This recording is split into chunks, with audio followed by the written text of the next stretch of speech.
buenas noches, amados hermanos, hermanas. Que Dios les bendiga ricamente. Nos acercamos al estudio de la palabra de Dios, palabra inspirada por el Espíritu Santo, y es la única que tiene poder para cambiarnos, para darnos esperanza, para dar sentido y dirección a nuestra vida, la palabra de Dios. Les invito a que oremos, por favor, una vez más, invocando sabiduría, dirección de Dios. Oremos. Amado Padre, en el nombre de Jesucristo, una vez más, invocamos dirección, la sabiduría que viene de lo alto. Rogamos, Padre, que el Espíritu Santo alumbre nuestro entendimiento y que en esta ocasión que abriremos tu palabra podamos encontrar palabra de exhortación, palabra de enseñanza, palabra de consuelo y de esperanza, que nos reafirme en tus promesas, en tu voluntad. Rogamos que nos ayude a tener reverencia y concentración en el estudio de tu palabra en esta hora. En el nombre de Jesucristo se lo rogamos. Amén. Acabamos de cantar un precioso coro, La hermosura de Cristo deseo tener. Y si hemos cantado con el espíritu y con el entendimiento, nos habremos hecho la pregunta lógica. ¿Y cuál es esa hermosura de Cristo que queremos tener? El coro responde y dice: de su amor, amor, pureza, amor, pureza, santidad. Y esto lo uno con el coro que iniciamos. Randolph inició nuestro estudio bíblico de esta noche hablando de amor, amor, amor. El evangelio es amor.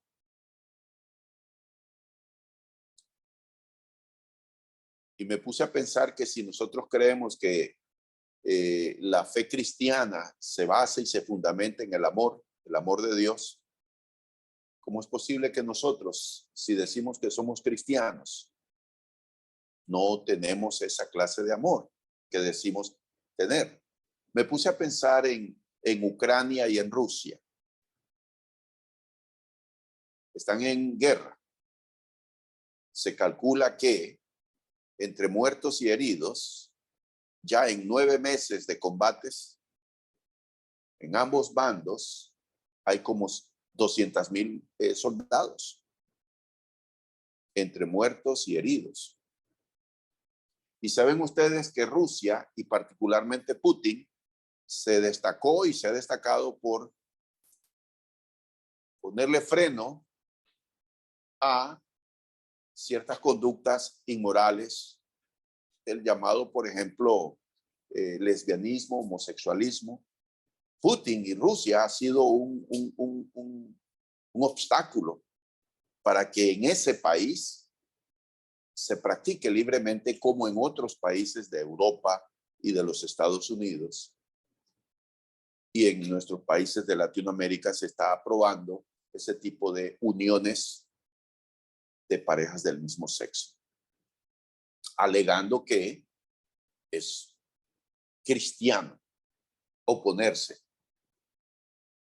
Y hemos visto esa actitud de él, pero el conflicto entre dos naciones que se dicen cristianas, porque Ucrania también es una nación donde supuestamente el cristianismo prevalece, igual que en Rusia. Amor, amor, amor. El evangelio es amor. ¿Dónde están nuestras convicciones?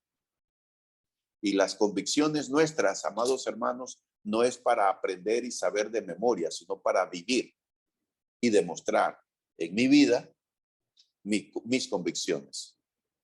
Estamos estudiando el libro de Hechos de los Apóstoles, el cristianismo en marcha. Capítulo 8, del libro de Hechos, desde el versículo 26, vamos a estar leyendo, hasta el capítulo 9, versículo 25. Pero quiero hacer un alto.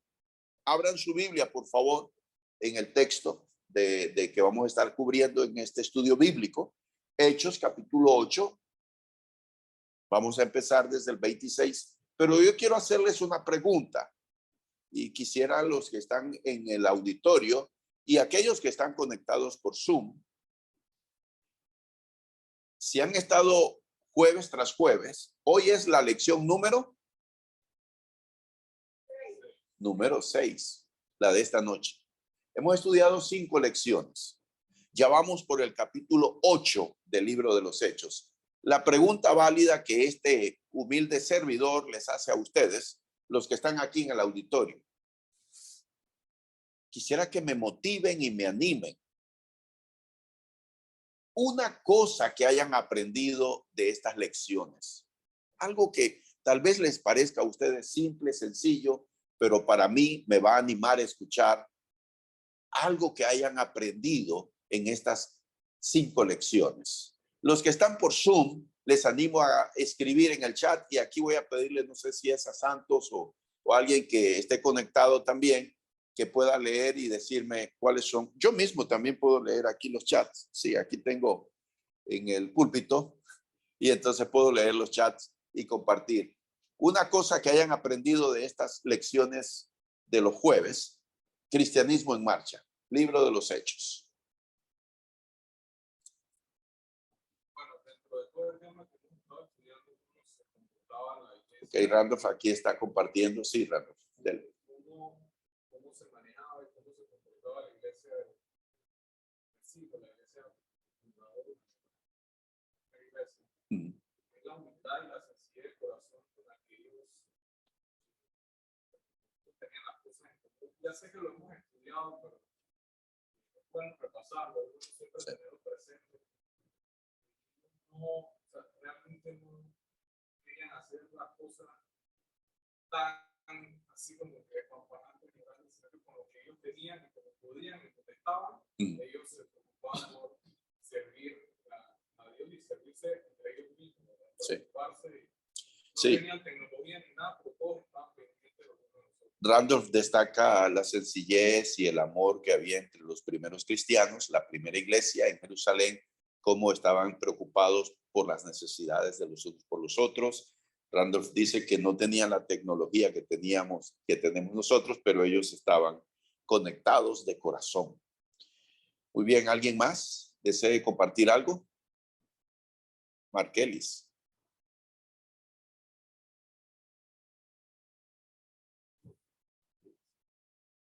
Una cosa. Allá.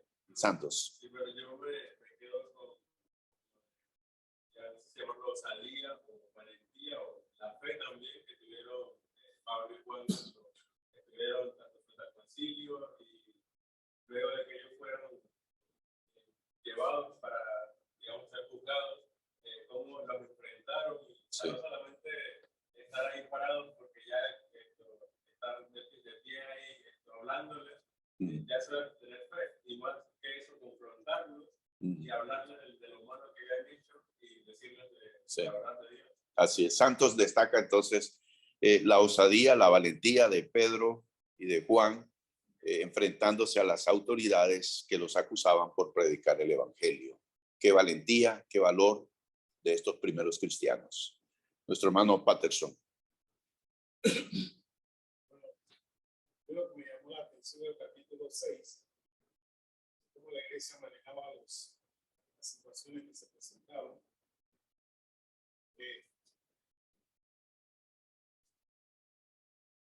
Muy bien, el hermano Patterson dice, le llamó la atención en Hechos 6 cómo la iglesia manejó los conflictos que se presentaban. Aquí dice 1 al 7, ¿verdad? Aquel día cuando creció, ¿verdad? Creció el número de discípulos, dice que hubo murmuraciones. Hoy en día a veces nosotros hablamos de murmuraciones como algo muy malo. Eso no debe existir, pero aquí hay una situación diferente. esa murmuración atrajo la atención de los apóstoles. Ellos no la condenaron, sino que la escucharon las quejas, pues, y de las viudas que eran desatendidas. Así es. Y como manejaron los discípulos eso, su prioridad, dice los apóstoles, nosotros no vamos a dejar de hacer La palabra de Dios por servir, así que escogieron, y no la escogieron ellos, sino que entre ustedes, sí, escojan a los mejores que tengan estas cualidades para sí, este oficio. Y a veces uno se olvida esas lecciones y cuando uno escoge, mira muchas cosas por encima y no mira lo que dice aquí, ¿verdad? Lleno del Espíritu eran las cualidades que se necesitaban para escoger. sí. Es una mención de Claro. las lecciones que yo saqué de aquí. Amén. Eso sería muy largo. Sí, el hermano Patterson, entonces, para los hermanos que están siguiéndonos, destaca la lección de la iglesia de Jerusalén cuando creció, dice Hechos capítulo 6, creció en número, pero también hubo un conflicto interno en cuanto a la distribución de ayuda, de apoyo que se daba a viudas y de cómo los apóstoles atendieron ese rumor, esa murmuración, como dice Hechos, que hubo de queja, más bien una queja, porque no estaban siendo bien atendidas las viudas de origen griego, y cómo los apóstoles dieron entonces dirección para que la propia congregación escogiera varones con cualidades, entre ellas llenos del Espíritu Santo, para delegar esta función. Así es. Aquí entonces Abigail dice: a mí me impactó el valor de Esteban. Miró la muerte a los ojos y no tuvo miedo, sino que se encomendó a Dios. El valor de Esteban.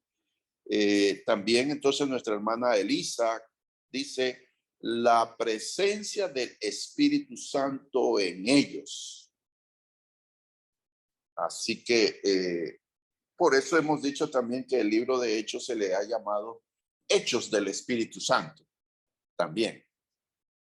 Muy bien, entonces vamos a nuestra lección de hoy, que está tomada, como dije, vamos a leer por favor Hechos capítulo 8, versículo 26, creo que vamos a leer hasta el 40, hasta terminar Hechos 8. Acompáñenme en la lectura, leamos Hechos capítulo 8, versículos 26 al 40.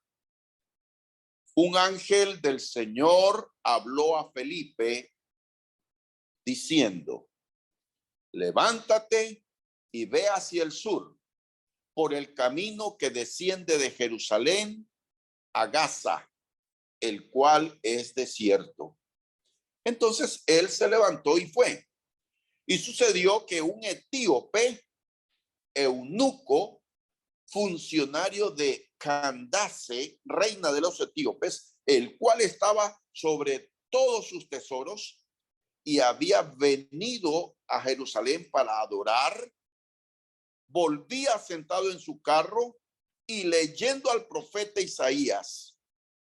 Y el Espíritu dijo a Felipe: acércate y júntate a ese carro.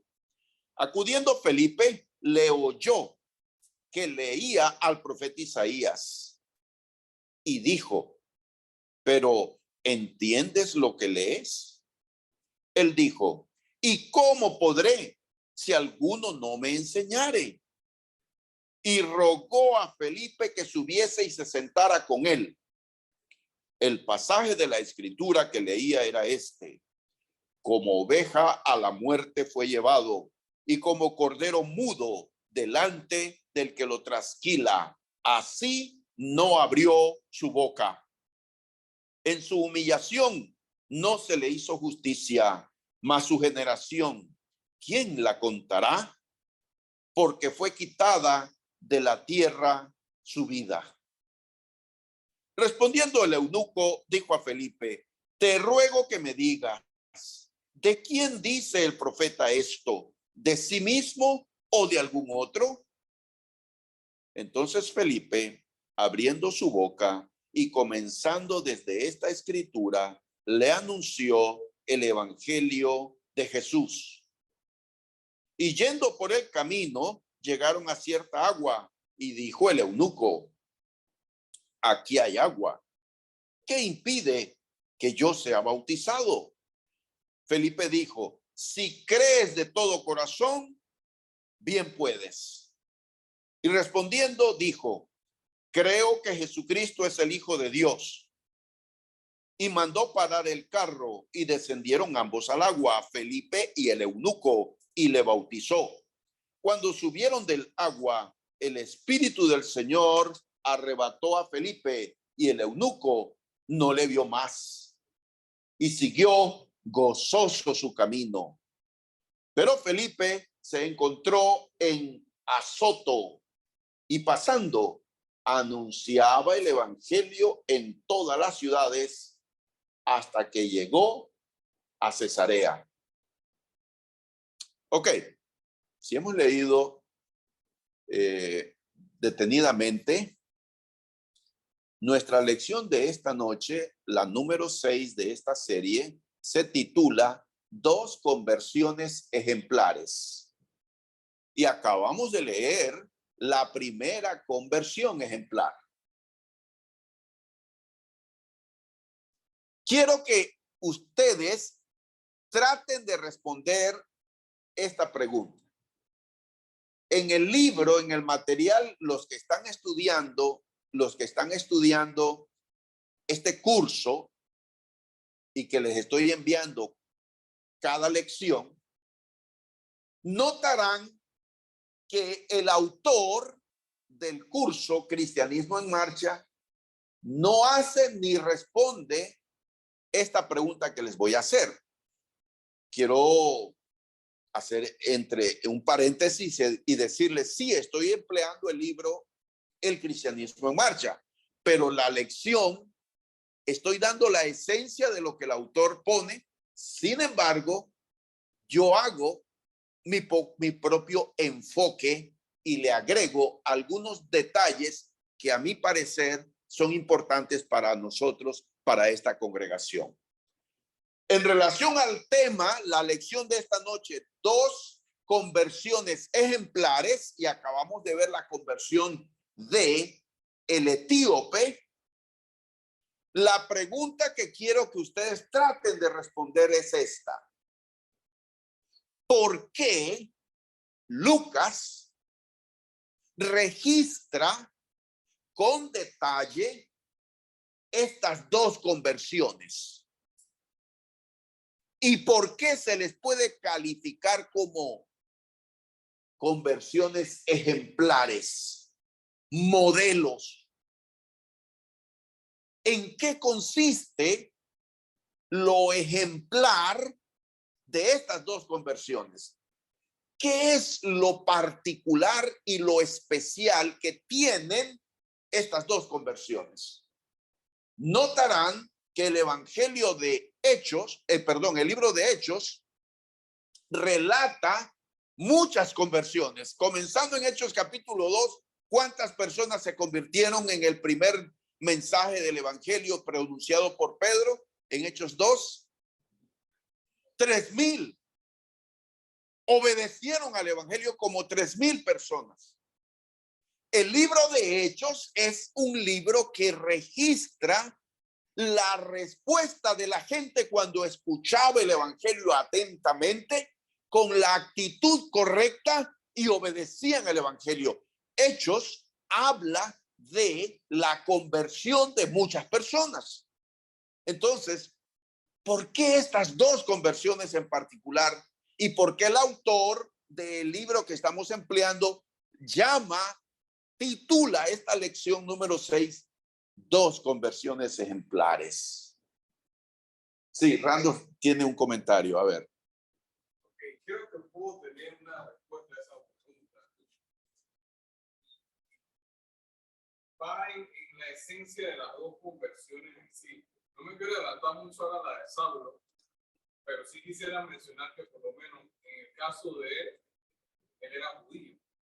Ajá. Y acá en el caso de el etíope eunuco, Ajá. Él era un prosélito, él era extranjero. Ajá. Entonces, él venía, por lo que yo he entendido de este grupo, él venía ya con su fe, venía a adorar al templo de Jerusalén, por eso fue que de pronto se encontró más el espíritu que le indicó a Felipe, se encontraron, pero él tenía ese deseo de convertirse siendo un extranjero, una persona que no era pueblo organista.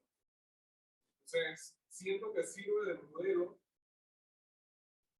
estas dos conversiones para que se entienda que el evangelio es para todos. Ok. No solamente para Muy bien. una persona. Aquí entonces Randolph dice que analizando las dos conversiones ejemplares, la primera es la de este etíope, es un extranjero y aunque era creyente en Dios, el Dios de la Biblia, venía de adorar a Dios, era lo que se conoce en el libro, en el Nuevo Testamento, un prosélito. En el libro de Hechos se habla de extranjeros convertidos a la fe judía. Se les llamaba prosélitos. Y él venía de adorar a Dios en el templo, venía de un peregrinaje que por lo menos una vez al año tenían que hacer para venir a adorar a Dios en el único templo de la religión judía. El templo en Jerusalén, de acuerdo a la ley de Moisés, solo era ese el único lugar donde los sacerdotes ofrecían sacrificios, el templo de Dios en Jerusalén. Y la otra conversión es la de Saulo de Tarso, un judío. Entonces, que son un modelo y son especiales. Entonces, dice Randolph que sirven como ejemplo de que el evangelio es para todas las naciones. Muy bien.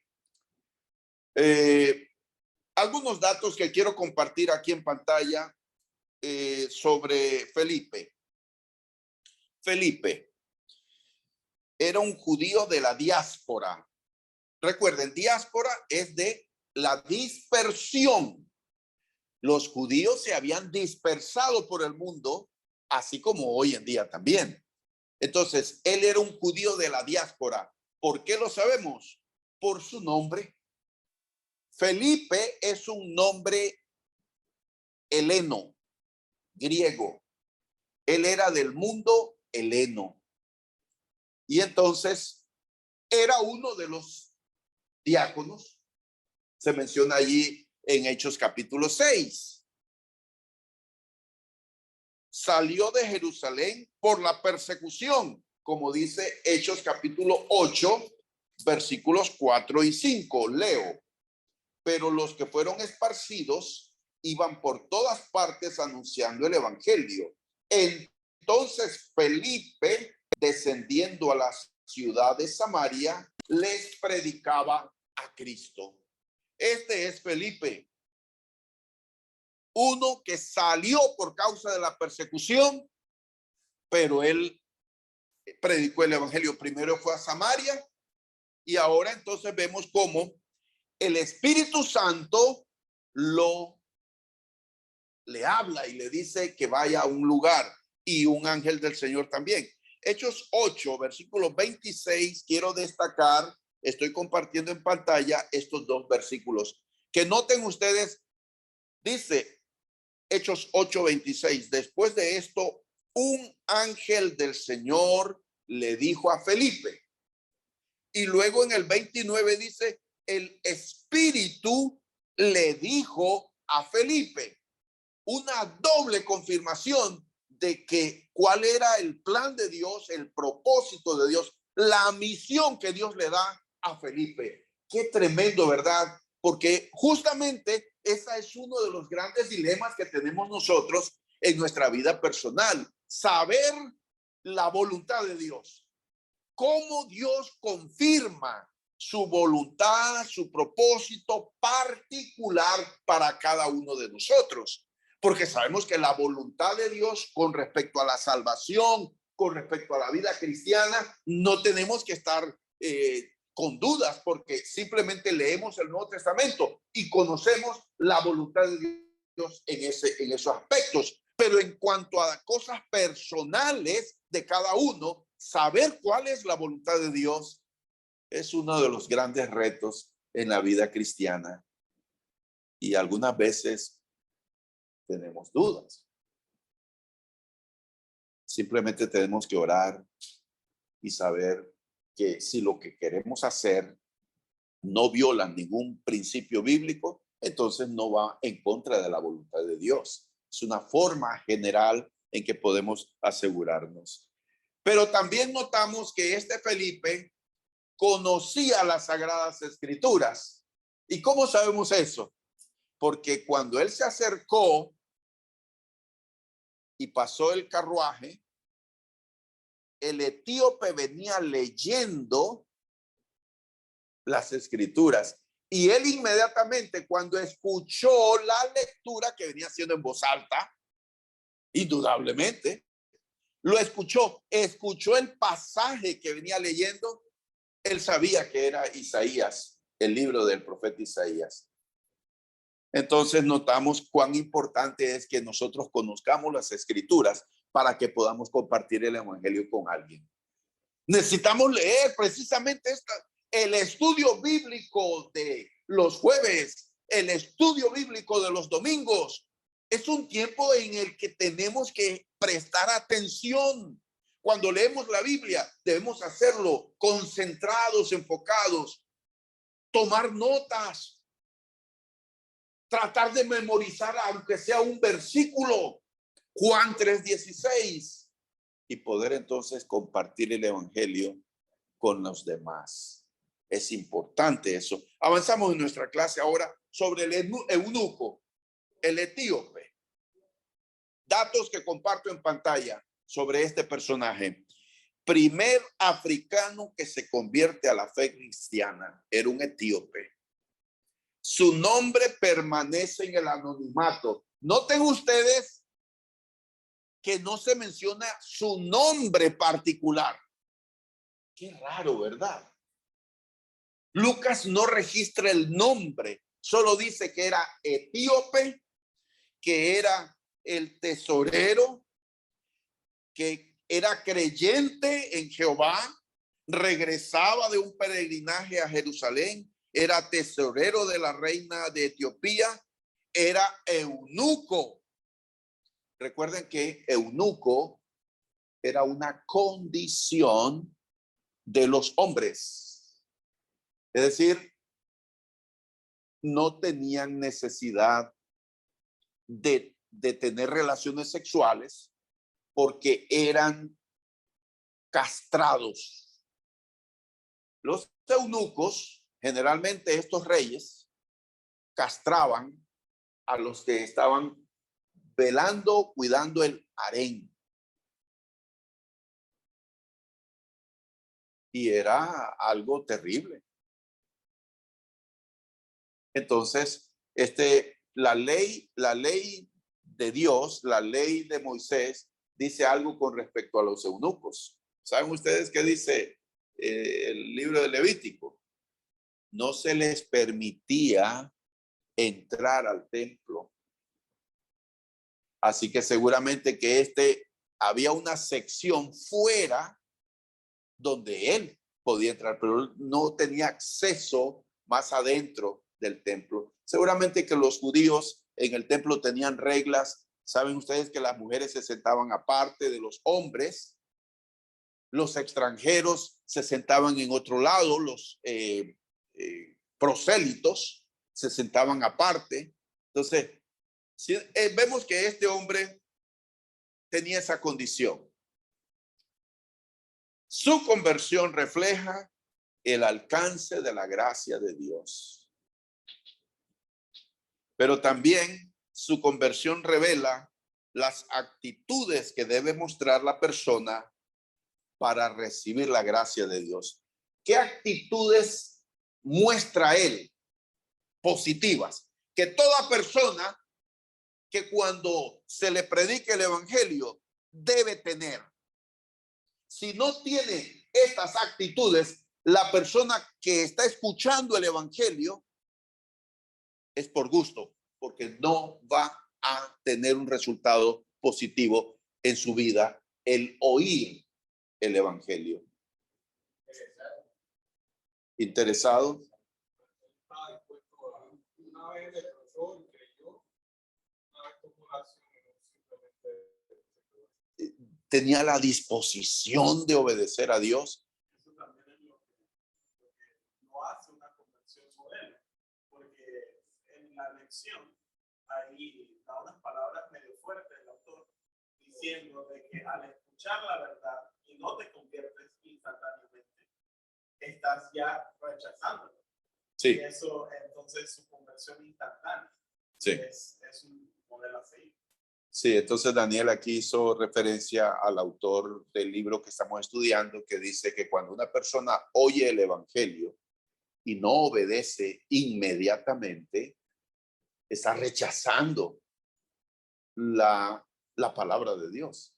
Eso no significa que está condenado, simplemente, o que no tiene más oportunidad, mejor dicho, sino que simplemente es una actitud de rechazo. Pero volviendo al tema de la actitud de este hombre etíope, la primera actitud que yo destaco es la humildad. Cuando Felipe oye que este hombre va leyendo las Sagradas Escrituras, Felipe le hizo una pregunta. ¿Entiendes lo que lees? ¿Cuál es la respuesta de este hombre? ¿Cómo podré si no hay quien me enseñe? ¿Y qué más dice el texto bíblico? Acto seguido. Ajá. Le rogó que se subiera a su carruaje y que le leyera y que le explicara. No debemos pasar por alto en este punto esta actitud de el etíope. Es la actitud que todo hombre y mujer que oye el evangelio debe mostrar. Y destaco la humildad del etíope, porque noten esto, noten la jerarquía del etíope y noten la jerarquía de Felipe, un completo extraño, un hombre de a pie. ¿Cuál sería el aspecto de Felipe? ¿Y cuál sería el aspecto del etíope? Imagínense cómo iba vestido ese etíope.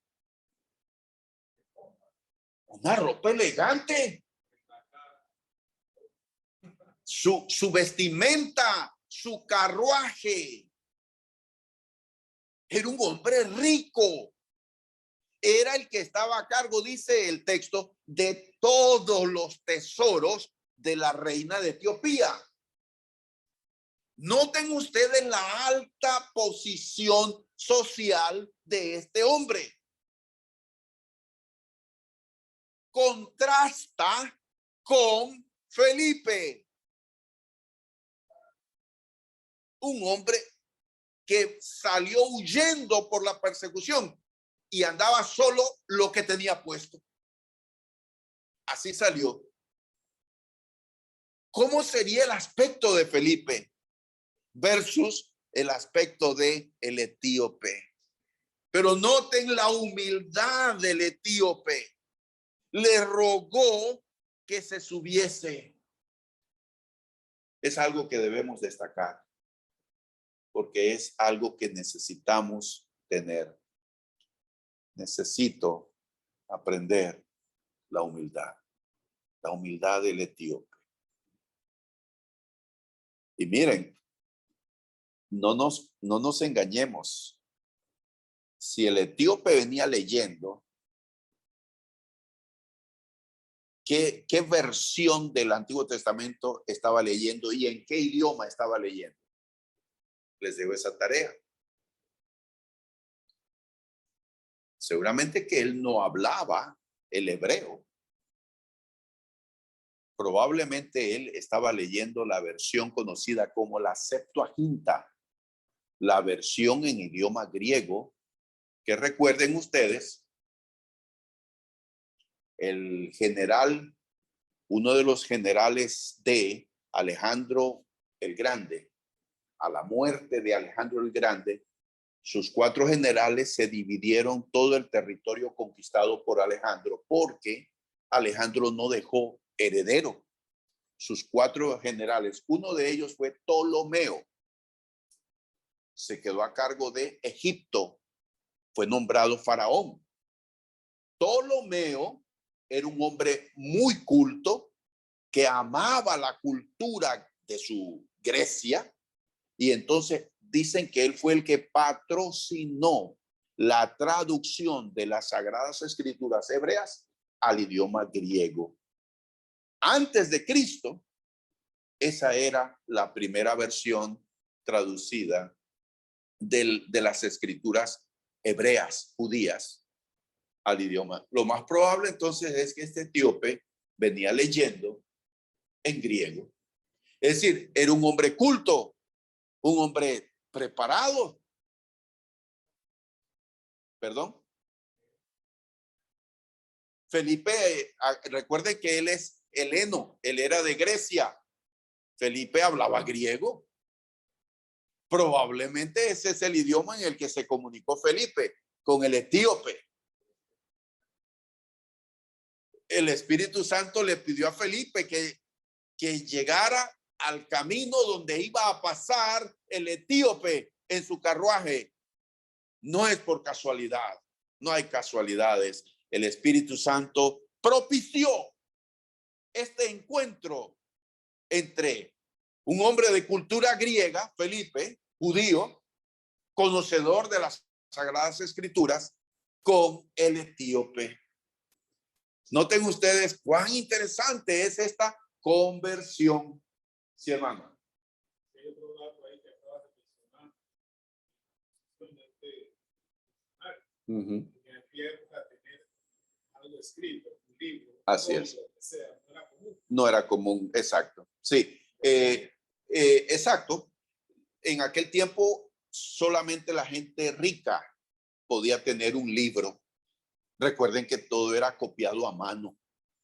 Los materiales para escribir eran caros.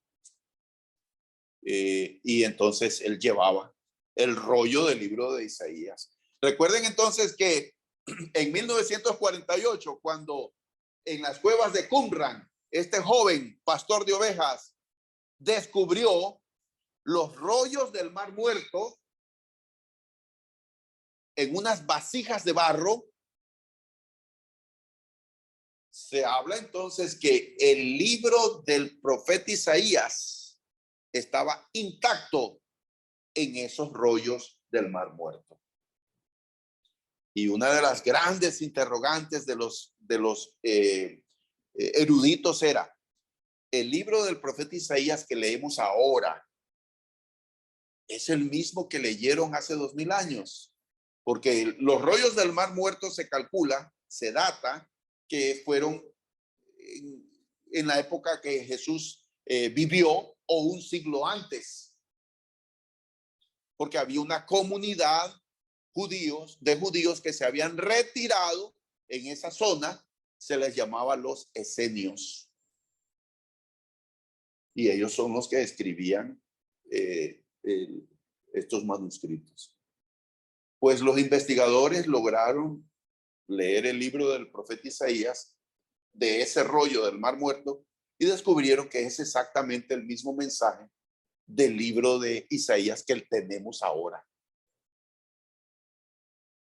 Usted puede entrar e investigar eso. Inclusive online, ahí tiene acceso usted a las fotos de los textos originales en el museo en Jerusalén. Avanzamos entonces, seguimos. El Espíritu Santo siempre tiene una misión para quienes tienen la disposición de servir. Es la voluntad de Dios que los que se entregan a Cristo se involucren totalmente en la causa de Él. No se puede agradar a Dios sin entregarnos completamente a su servicio. Yo quiero hacer énfasis en esto. Felipe no era un apóstol. Felipe era un cristiano. No se sabe cómo él vino a la fe cristiana. Sin embargo, quiero destacar cómo fue usado para servir en las mesas Y debido a la persecución, ¿cómo salió él? Y salió predicando. Fue a Samaria primero y le predicó a los samaritanos. Entre ellos se convirtió Simón el mago. Y ahora entonces el Espíritu Santo guía a Felipe para predicarle a este funcionario de Etiopía. Dios quiere usarnos a todos aquí en la iglesia. Necesitamos tener la disposición de servir. Todos tenemos una función que podemos realizar en la congregación. Y quiero enfatizar esto. No se puede agradar a Dios sin entregarnos completamente a su servicio. Es decir, si usted es miembro de esta congregación, pero simplemente su membresía consiste en que usted se reúne nada más, pero no tiene ningún papel, ninguna función en la obra de Dios, se está perdiendo el privilegio, el gozo de servir, las bendiciones de servir, la satisfacción de haber aportado un granito de arena en la construcción del reino de Dios aquí en Panamá Oeste. Todos necesitamos involucrarnos en la vida congregacional, en las actividades de la iglesia. Todos, la iglesia necesita y requiere el apoyo y del trabajo de todos sus miembros. Hago ese llamado. Continuamos en nuestro estudio. Saulo. Bueno, en Hechos capítulo 9 vemos la conversión de Saulo. No vamos a leer todo el texto, pero sabemos nosotros de cómo Saulo, no satisfecho con la obra de persecución que hizo en Jerusalén, se sintió con ganas de ir a perseguir a los cristianos en Damasco, donde había una comunidad judía muy grande. Obtuvo cartas de autorización del concilio en Jerusalén para ir a Damasco, para atraer a todos los hombres y mujeres creyentes en Cristo. Pero camino a Damasco, Jesucristo le habló y notamos una vez más la actitud que hemos notado en el etíope. ¿Cuál fue la actitud que resaltamos del etíope? La humildad. Pablo también tuvo humildad. Iba camino a Damasco cuando una luz celestial lo alumbró y una voz que solo él escuchó. Saulo, Saulo, ¿por qué me persigues? ¿Quién eres, Señor? Yo soy Jesús, a quien tú persigues. ¿Qué quieres que haga, Señor? Fue la respuesta de Saulo. Ve a Damasco y ahí se te dirá lo que tienes que hacer. Quedó ciego, fue a Damasco, pasó 3 días ayunando, orando, y en Damasco el Señor le habló a un discípulo llamado Ananías. Le dio las instrucciones y llegó donde estaba Saulo, ayunando y orando. Hermano Saulo, el Señor Jesús que se te apareció me ha enviado para que recobres la vista.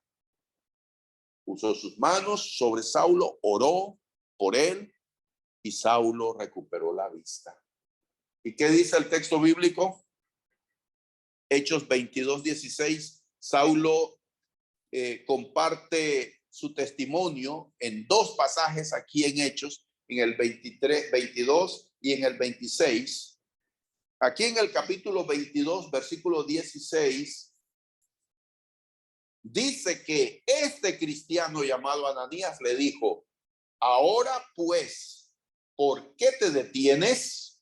Levántate y bautízate y lava tus pecados, invocando su nombre. Bueno, Hechos capítulo 9, que narra la conversión de Saulo, dice que él se bautizó e inmediatamente, ¿qué hizo? Comenzó a predicar. Saulo de Tarso comenzó a predicar. A ver, seguimos. Lecciones. La siguiente. Tengo esta pregunta para ustedes. ¿Estás demostrando en tu vida diaria que tú eres cristiano? Primera de Timoteo 1, 15 y 16, Pablo dice, esto es muy cierto y todos deben creerlo, que Cristo Jesús vino al mundo para salvar a los pecadores, de los cuales yo soy el primero. Pero Dios tuvo misericordia de mí para que Jesucristo mostrara en mí toda su paciencia. Así yo vine a ser ejemplo de los que habían de creer en él para obtener la vida eterna. La palabra conversión en el lenguaje bíblico significa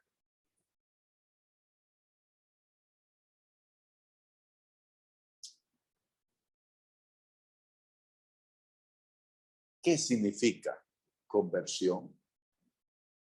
Nuestra lección de hoy se titula Dos conversiones ejemplares.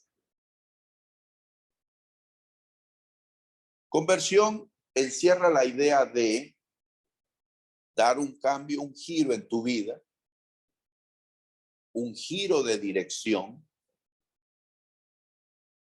es decir, dejar el camino del mundo, dejar ese camino de que haces lo que todo el mundo hace sin tomar en cuenta a Dios en tu vida para andar en el camino de Dios.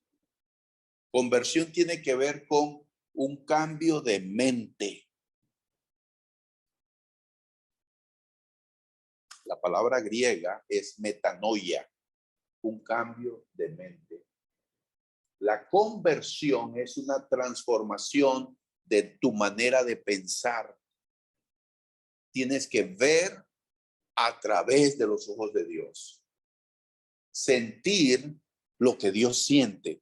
¿Cómo califica Dios el pecado? ¿Cómo mira Dios el pecado?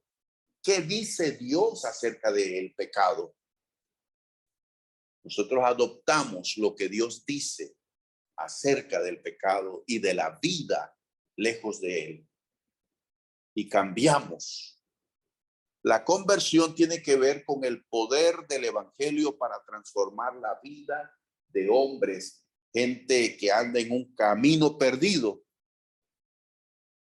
para cambiar su conducta. Podemos ver cómo la gente en Samaria, vemos el etíope, vemos Saulo de Tarso, el perseguidor de los cristianos. Tuvo ese encuentro con Jesucristo. Se le predicó, porque también notemos esto. El Señor le habló el camino de Damasco. Se le apareció. ¿Qué quieres que haga, Señor? ¿Cuál fue la respuesta de Jesucristo? Ve a Damasco y ahí se te dirá lo que tienes que hacer. Noten esto. Mucha gente está esperando que Dios le aparezca de alguna forma para convertirse. No necesitamos ese tipo de apariciones. Dios habla en su palabra. Allá llegó a Damasco y Dios empleó un instrumento humano para presentarle a Saulo el evangelio. Y ese instrumento humano fue usado para que Saulo se bautizara. No son los ángeles los que son enviados para predicar. Somos nosotros los que Dios manda. Tenemos entonces conversión. El Señor cambia. El Señor transforma. ¿Es eso posible? Es posible que haya hoy personas mundanas, es decir, gente que anda en esa vida desordenada, haciendo lo que le da los placeres, los deseos, sus pensamientos. ¿Es posible que cambie alguien? Sí, es posible. lo vemos cuando de corazón y con humildad, esa actitud de reconocer que estamos perdidos, muertos, sin sentido en nuestras vidas. Solo Dios puede darnos ese cambio. Cuando mostramos humildad, el Señor puede cambiar y transformar nuestras vidas. Pablo lo dijo en Romanos 1:16, porque no me avergüenzo del evangelio, porque es poder de Dios para salvación a todo aquel que cree. La iglesia tiene la misión de predicar el evangelio, confiando que Dios es el que cambia, el que convierte, el que transforma, no nosotros. Nuestra labor es simplemente hablar. El que cambia y transforma y convierte es el Espíritu Santo, que sigue trabajando y sigue entre nosotros. Muy bien, que Dios me los bendiga ricamente. Hola, muchas gracias por tomar el tiempo para ver este video. Agradecemos que compartas, que le des like y compartas este video con tus amigos. Tenemos la meta de alcanzar 1000 suscriptores en nuestro canal en YouTube. Cada semana haremos todo lo posible por subir las lecciones regulares de la semana, clases o sermones, por lo menos 2 videos semanalmente. Además, estaremos agregando un video semanal de estas nuevas serie de reflexiones cortas de la palabra de Dios. Muchas gracias, que Dios te bendiga.